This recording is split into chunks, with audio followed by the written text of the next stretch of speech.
Assalamualaikum warahmatullahi wabarakatuh. Om Swastiastu, Namo Buddhaya, salam kebajikan dan salam sejahtera untuk kita semua. Saya mewakili rekan-rekan saya dari kelompok 4 ingin berterima kasih atas kesempatan dan juga bimbingan yang telah diberikan oleh Ibu Rona sebagai selaku dosen pengampu Customer Relationship Management and Relationship Program, dan juga teman-teman atas kesempatan yang telah diberikan kepada kelompok kami untuk bisa memaparkan hasil presentasi kami yang berjudul segmentasi pelanggan dan kebutuhan personalisasi. Dan berikut adalah anggota kelompok 4. Ada Muhammad Noval Rianda, ada Azril Raffi, ada Nabila Lailatul, ada Rafli Alvareza, ada Vika Alfi Utami, ada Nadif Imam Raharjo, dan juga saya Taji Tauhid. Selanjutnya kita masuk ke fundamental atau konsep dasar segmentasi pelanggan dalam CRM. Nah, kalau kita berbicara tentang CRM atau Customer Relationship Management, banyak orang langsung terbayang sistemnya, software, database, otomatisasi. Tapi sebenarnya fondasinya bukan teknologi, melainkan pemahaman manusia. Segmentasi pelanggan adalah titik awal dari semua strategi CRM yang efektif gitu. Nah, segmentasi pelanggan itu berarti memecah pasar menjadi kelompok yang lebih kecil dan homogen, supaya kita bisa memperlakukan mereka dengan pendekatan yang lebih personal. Dalam CRM, segmentasi bukan hanya soal umur atau lokasi, tapi soal perilaku, nilai transaksi, loyalitas, dan engagement. Tujuannya, the right message to the right person at the right time. Dan kenapa itu semua penting? Yang pertama, CRM bisa lebih efektif kalau data pelanggannya itu tersegmentasi dengan jelas. Yang kedua, tanpa segmentasi, semua pelanggan akan diperlakukan sama, padahal nilai preferensi dan potensi mereka itu berbeda. Terus menurut McKinsey 2024 mencatat perusahaan yang menerapkan segmentasi perilaku pelanggan bisa meningkat retensi hingga 15-20% dan konversi penjualan hingga 10% dibanding yang tidak menerapkan implementasi tersebut. Selanjutnya ada peran segmentasi. Yang pertama, meningkatkan efisiensi dalam akuisisi konsumen baru, karena kita tahu siapa target yang paling potensial. Yang kedua, memelihara pelanggan yang sudah ada agar lebih loyal gitu. Terus yang ketiga, mengembalikan pelanggan yang sudah lama tidak aktif lewat strategi win back campaign. Jadi segmentasi pelanggan bukan sekedar kegiatan memetakan data, tapi itu adalah cara kita memahami manusia lewat data dan mengubah data itu jadi hubungan jangka panjang. Di slide selanjutnya kita akan membedah tentang pentingnya segmentasi pelanggan dan dimensinya. Nah, jadi teman-teman, kalau kita bicara tentang pelanggan hari ini, kita sedang bicara tentang individu yang setiap detiknya itu dibombardir oleh ratusan pesan, tawaran, dan informasi. Dalam situasi seperti ini, kemampuan sebuah perusahaan untuk memahami dan memetakan siapa pelanggan mereka menjadi sangat krusial gitu. Nah, kita ini mendiverse jadi 4 poin pentingnya segmentasi pelanggan dan dimensinya. Di poin yang pertama yaitu ada alokasi sumber daya yang efisien. Jadi segmentasi yang tepat itu membantu perusahaan untuk tidak membuang peluru mereka di tempat yang salah. Misalnya menurut laporan dari Deloitte Digital tahun 2024, perusahaan dengan strategi segmentasi berbasis data itu mampu menghemat hingga 23% biaya pemasaran karena penargetannya lebih akurat. Terus yang kedua, penyesuaian proporsi nilai. Nah, dengan memahami karakteristik setiap segmen, kita bisa menyesuaikan nilai yang ditawarkan. Bukan semua pelanggan mencari harga murah, ada yang mencari pengalaman, kemudahan, atau keberlanjutan. Nah, disinilah CRM menjadi wadah untuk menyesuaikan proporsi nilai secara personal gitu. Yang ketiga, ada peningkatan efisiensi kampanye. Nah, McKinsey sendiri mencatat bahwa kampanye yang dipersonalisasi berdasarkan segmentasi meningkatkan tingkat konversi hingga 2,5 kali lebih tinggi dibandingkan kampanye massal. Jadi personalisasi bukan hanya soal empati, tapi juga efisiensi. Terus yang keempat, desain pengalaman yang relevan. Konsumen saat ini tidak hanya membeli produk, tapi meaning dan experience di baliknya gitu. Nah, implementasinya mungkin tidak mulus, ada tantangan besar yang menjadi sebuah obstacle ya. Nanti akan kita bedah juga tantangan dalam implementasinya. kita masuk ke pembahasan mengenai peran teknologi digital dalam meningkatkan segmentasi pelanggan.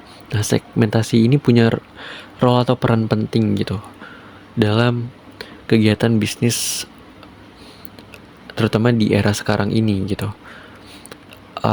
Yang pertama, penggunaan big data dan juga analitik prediktif gitu. Kini perusahaan bisa punya akses mengolah data ke dalam yang jumlah lebih besar gitu, mulai dari perilaku belanja, lokasi, hingga riwayat interaksi digital gitu. Nah, yang kedua ada AI machine learning. Jadi AI mampu mengenali pola perilaku pelanggan yang tidak terlihat oleh manusia. Contohnya, sistem CRM bisa mendeteksi pelanggan yang berpotensi berhenti menggunakan produk atau churn prediction, dan secara otomatis mengirimkan promo atau pesan personal gitu. Terus yang ketiga atau selanjutnya itu platform pengolahan data gitu. Ini adalah pengumpulan data dari berbagai sumber, mulai dari website, aplikasi, media sosial, agar perusahaan bisa melihat gambaran lengkap tentang perilaku pelanggan. Terus ada segmentasi real time dan juga hyper segmentasi. Dengan teknologi cloud dan integrasi data, perusahaan bisa menyesuaikan penawaran secara langsung.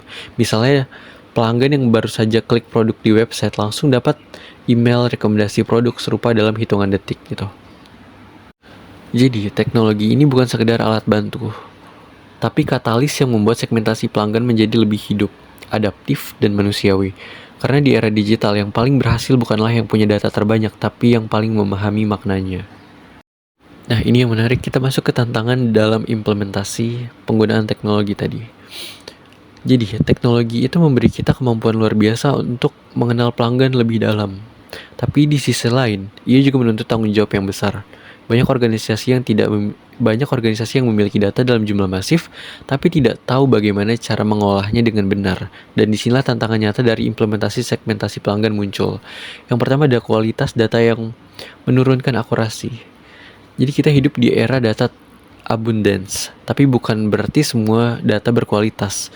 Gartner mencatat bahwa hampir 40% data pelanggan di perusahaan besar tidak akurat atau tidak terbarui.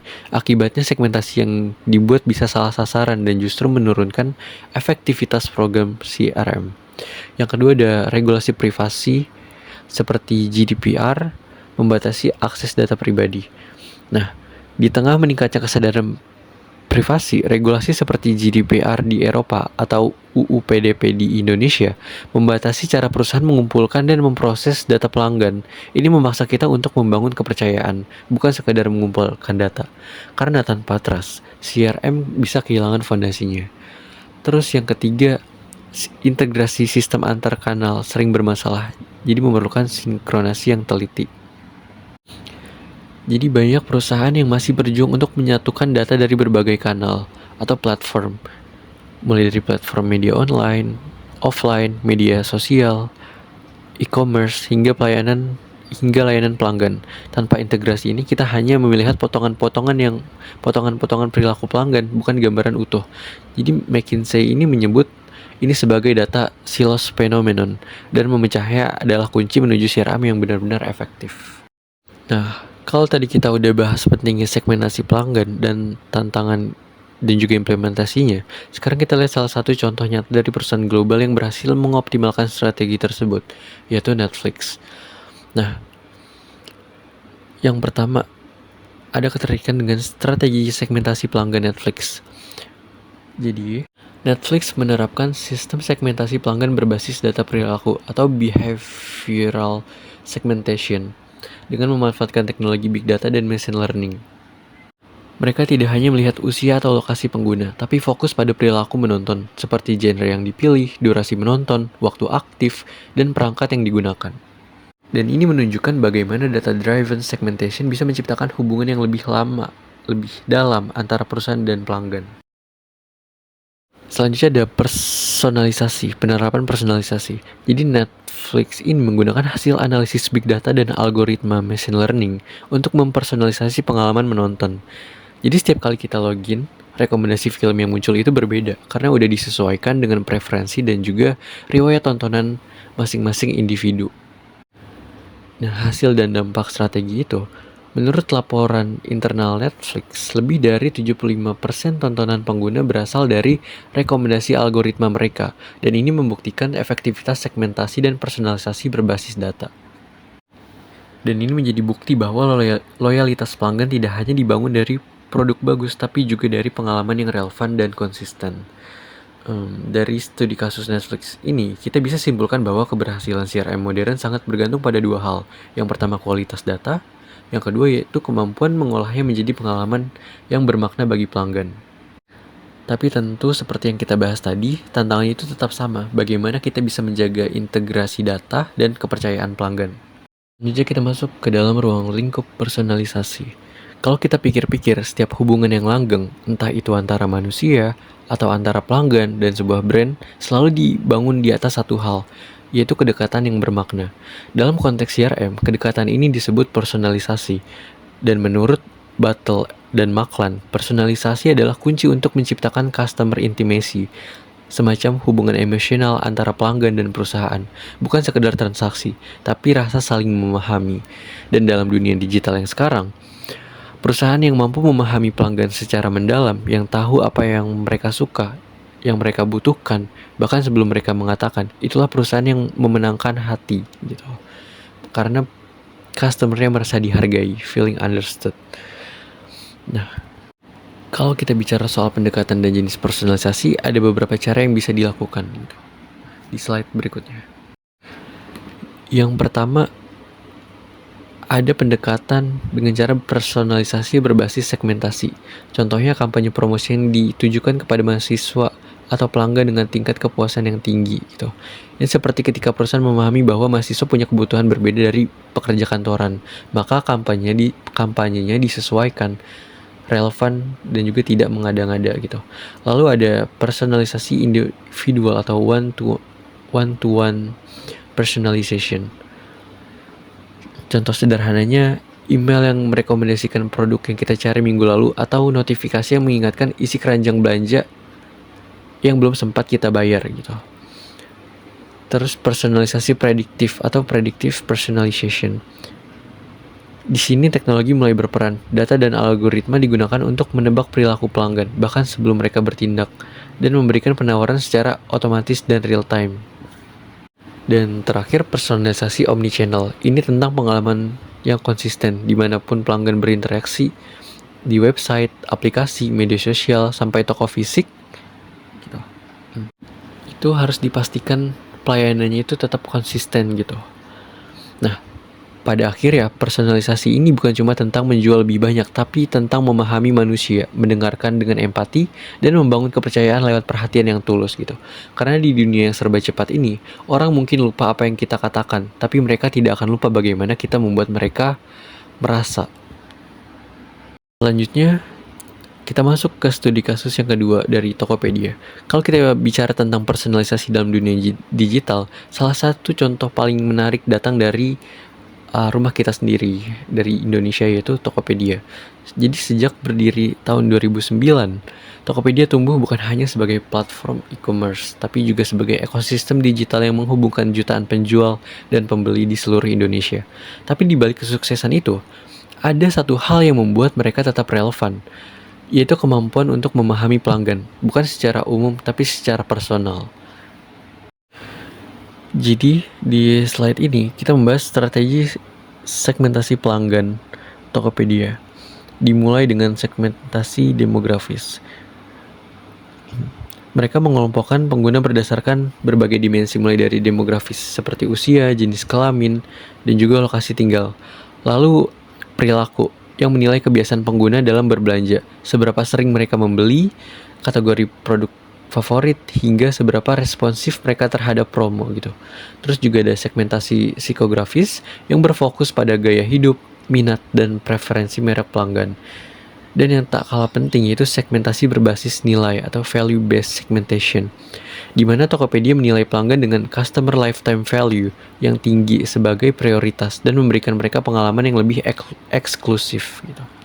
Lalu slide selanjutnya, Tokopedia menerapkan personalisasi. Dari segmentasi tadi, Tokopedia masuk ke tahap personalisasi. Mereka memanfaatkan teknologi artificial intelligence untuk menyesuaikan konten, rekomendasi produk, dan penawaran promo bagi setiap pengguna.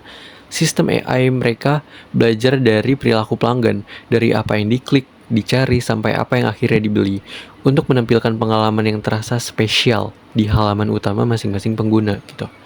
Dan hasilnya cukup berbicara. Berdasarkan laporan internal, tingkat konversi Tokopedia meningkat hingga 28%. Nilai transaksi rata-rata juga naik signifikan, menunjukkan bahwa pelanggan bukan cuma bertransaksi, tapi mereka loyal karena merasa dipahami. Nah, dari sini kita bisa belajar satu hal, personalisasi bukan hanya tentang memanfaatkan data, tapi juga membangun rasa percaya. Karena di tengah hiruk-pikuk e-commerce yang serba cepat, pelanggan tetap manusia, dan manusia selalu menghargai ketika sebuah merek benar-benar berusaha mengerti mereka. Nah, sebagai kesimpulan, proses segmentasi ini kini semakin canggih berkat teknologi seperti big data, analitik prediktif, kecerdasan buatan, machine learning yang memungkinkan segmentasi dilakukan secara dinamis, bahkan hingga tingkat microsegmentation dan hypersegmentation secara real time. Sementara itu, personalisasi adalah tindakan lanjutan dari segmentasi. Ini merupakan upaya penyesuaian spesifik terhadap konten, penawaran, dan setiap interaksi agar sesuai dengan kebutuhan dan preferensi masing-masing individu dan pelanggan. Tujuannya adalah untuk menciptakan pengalaman yang sangat relevan, yang pada gilirannya akan meningkatkan kepuasan, memperkuat loyalitas, dan mendorong potensi pembelian berulang gitu. Nah, jadi mungkin itu aja penjelasan atau pemaparan materi dari segmentasi pelanggan dan kebutuhan personalisasi. Kurang lebihnya mungkin bisa ditanyakan. Dan sekian, terima kasih presentasi dari kelompok kami.